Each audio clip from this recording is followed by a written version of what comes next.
Hey there. It is Friday, May 30th. We're almost at the end of the fifth month of the year. And finally got around to what I'm mostly going to talk about today is this tuning, drop D tuning. But I do have a couple of reasons for going there. One is that I mentioned last week I was working on a lesson on Blackwaterside from this Bert Jansch album from 1966, Jack Orion. And I still have it here on the stand because I just did it a couple of days ago. And I vaguely remembered one of the things that's kind of delayed this was I remember Al Stewart telling me some stories about this song in particular, and I couldn't quite remember all the details, so I wanted to get those refreshed, and so I was kind of holding off on this until I had a chance to talk to him. And that happened earlier this week. I think it was Wednesday.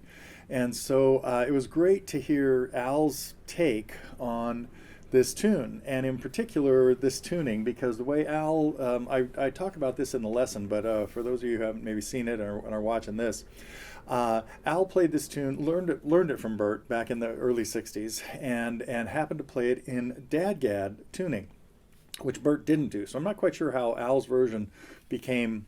It did it in Dadgad, but when he was recording his first single, "The Elf," which was in 1965 or 66, maybe something like that, he had some London studio musicians in there. One of whom was Jimmy Page, and Jimmy was playing some electric guitar parts on the tune, and he had never heard of Dadgad tuning, and so Al showed him this tuning and showed him approximately how to do this. In Dadgad, which is the same regardless of what tuning we're in. So the lick is the same because it only uses the bottom four strings. So it's not that big a deal. Now, Jimmy, of course, turned around and wrote his own tune called Blackwaterside that was pretty darn similar, just didn't have all the nuances of Bert's things in it. There's such a cool thing in Bert's song. The song includes measures in 2/4, 3/4, 4/4, 5/4, and even 6/4. There are 5 different time signatures in this song, and it makes it, but the beats never change. So you could set a metronome to this. You just have to count it out carefully. So I hope a few of you have taken a look at the lesson I did for this. One of the pieces of the story was that Al did not, Transatlantic, Bert's label, decided not to pursue a plagiarism case because, first of all, it would have been very expensive, and suing Led Zeppelin back in those days was, well, it was expensive, to say the least. The worst thing is for Al, he would have had to have been the witness that said, hey, I showed him how to do this, and I learned that from Bert. So a lot of similar cases. Scarborough Fair and Martin Carthy have a similar story with Paul Simon. But all right, enough blacklisting people. Anyhow, it was great to catch up with Al the other day and talk about, particularly about Blackwaterside, but we had all kinds of other. He happens to live in Chandler, Arizona now, relocated there because of young grandchildren he and his wife have. So, but if you haven't messed around with drop D, that's kind of what I wanted to get to here, and I'm capoed at the second fret just because that felt like a good place to do Blackwaterside, but you could do it open or capoed any place. But there are a lot of other great tunes in drop D, and many in double drop D. I forgot about, we put together a Neil Young, oh, that was the D modal pack. Sorry, it wasn't the double drop D pack. A lot of great songs in double drop D where you bring the first string down too, and a lot of Neil Young tunes are like in that. The Loner, Cinnamon Girl, Ohio, and Blackwater, Patrick Simmons' tune. But the one that pops into my head here and I want to talk about, there are some very easy ones to play in drop D.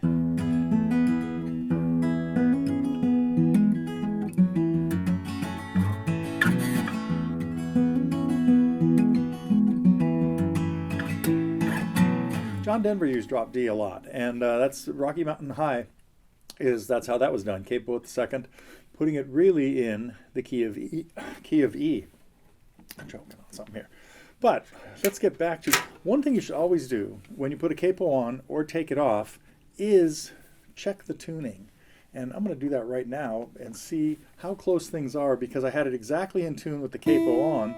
That E looks pretty good, that B looks pretty good, that G is a little wobbly, a little flat. Still a little flat.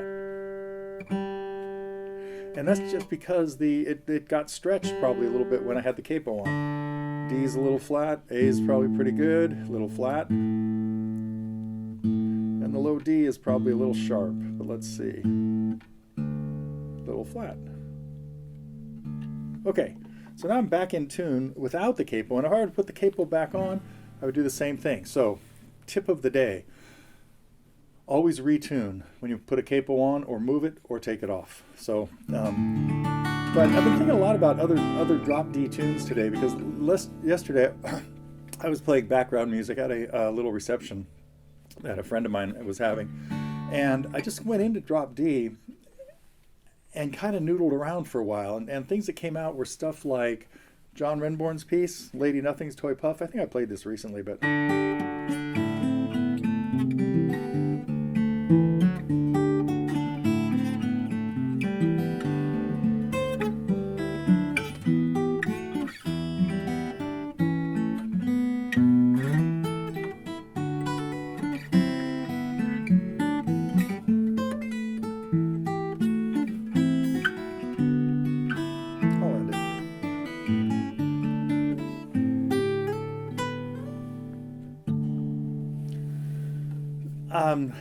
songs like that I think I mentioned before, but that were many months ago, recently probably.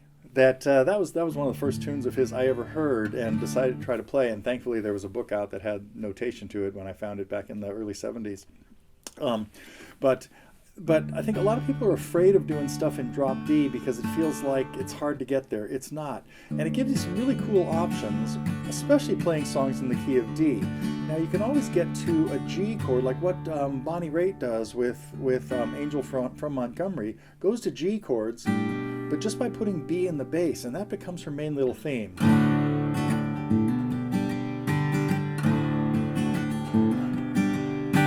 So you can get away without playing the G in the bass. Now you certainly can't play the note at the 3rd fret where you would normally have G, but it's really easy to get to a regular G chord by just going to the 3rd fret on the 1st string and the 5th fret on the 6th string. So because we've tuned the 6th string down a whole step or 2 frets, any note that would normally be found there will now be 2 frets higher. So when I was just playing Rocky Mountain High a minute ago, I was going to an E minor chord. Without the capo, we'd have this.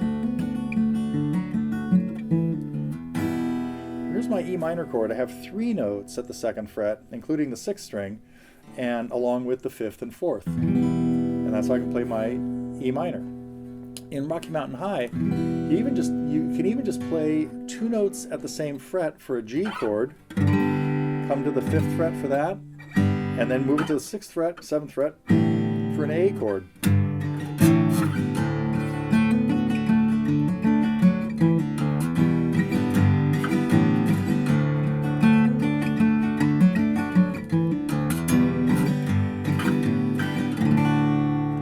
So, really easy to play once you're in drop D.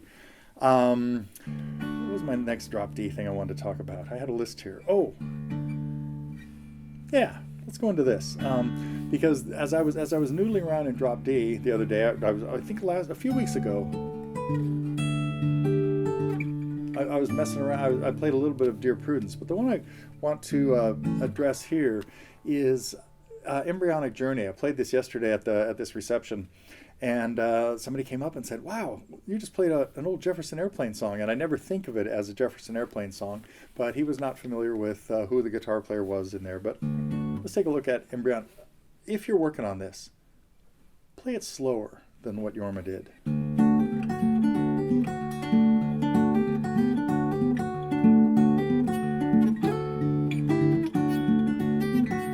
Repeat that section.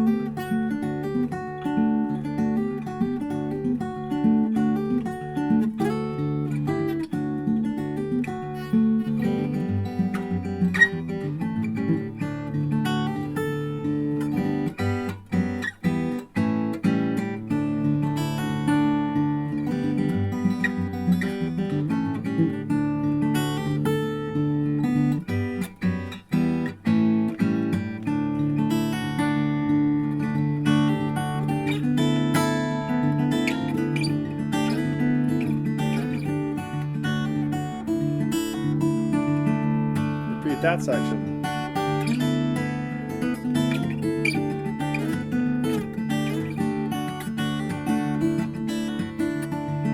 I changed the bass notes here, especially here.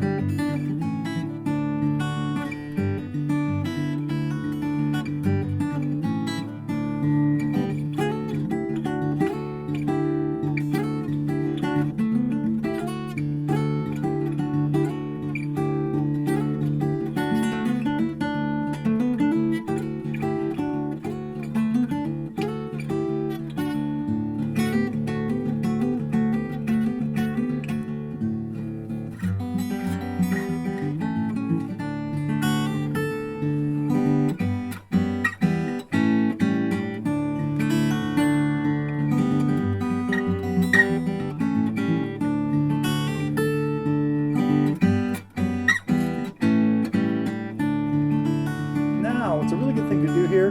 Play the first part again. It was so cool, and we only heard it once, a long time ago.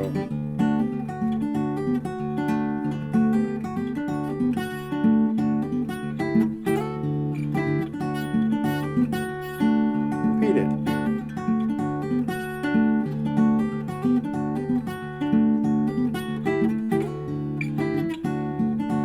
Back to the second section. This part's so cool. Especially the timing here, which is definitely tricky. Second half of it.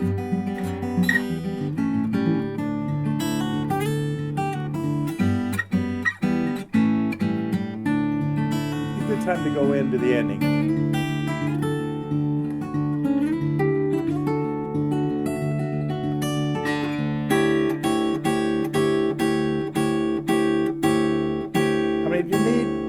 Too many. Anyhow, great tune, especially if you put in a little restraint. Slow it down a little bit and really work accurately on the bass notes, because they're pretty weird. Let's see. Oh, here's another really cool drop D one. Now this one I don't remember very well. I'm going to have to make some of this up, but I don't know if you noticed, but my bass is sounding, I should have brought my thumb pick down here, because finally this nail gave out. The nail that, let's see, it's been over a month now since I cracked it, and it lasted about 3 weeks with some fiberglass wrap on it. That's what it's called. But not quite getting the notes I need out of there. But St. Louis Blues, I want to talk about that one too. John Fahey tune that is a W.C. Handy song from the 30s, probably.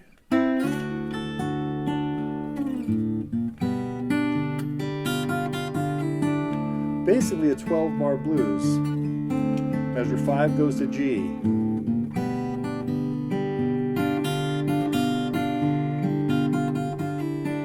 Back to 1. Now to 5.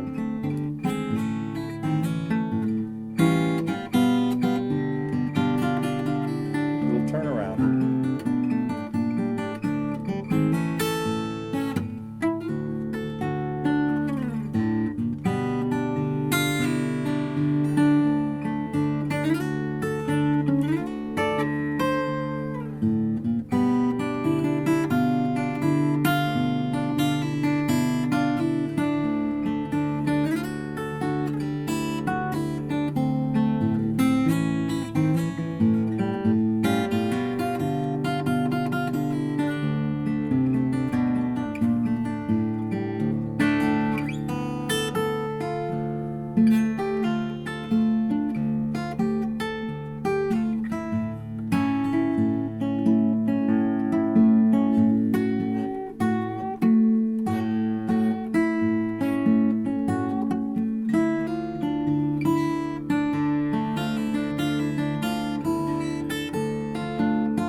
talk a little bit about the turnaround that was just happening right there.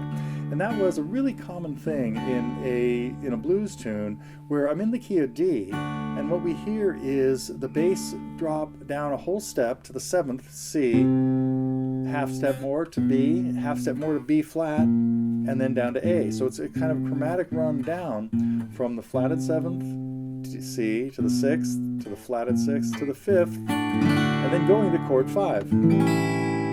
So you hear that in a lot of, let's see, I can't do it in G right now. Yes, I could.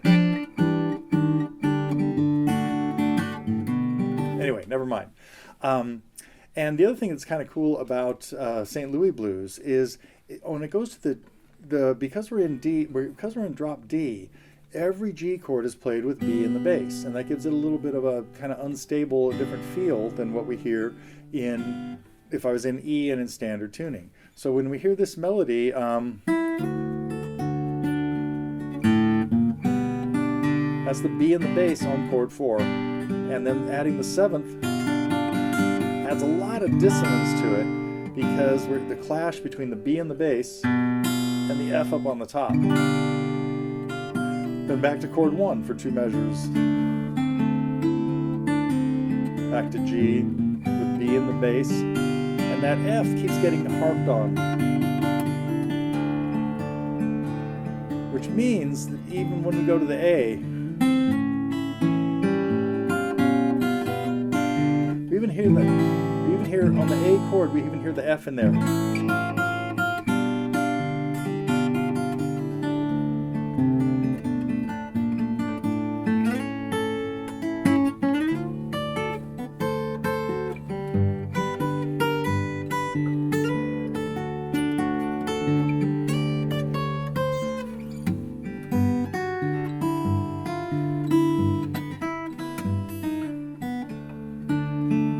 A little too jazzy for that. Back to the A.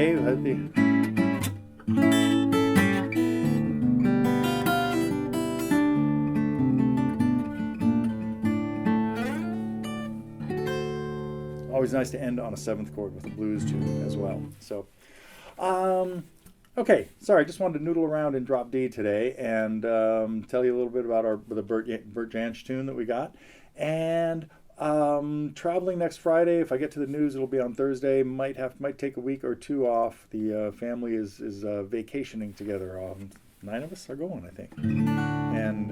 But I will keep you in mind and try to keep you posted as to what's going on while we are away. That's it for May. See you sometime in June.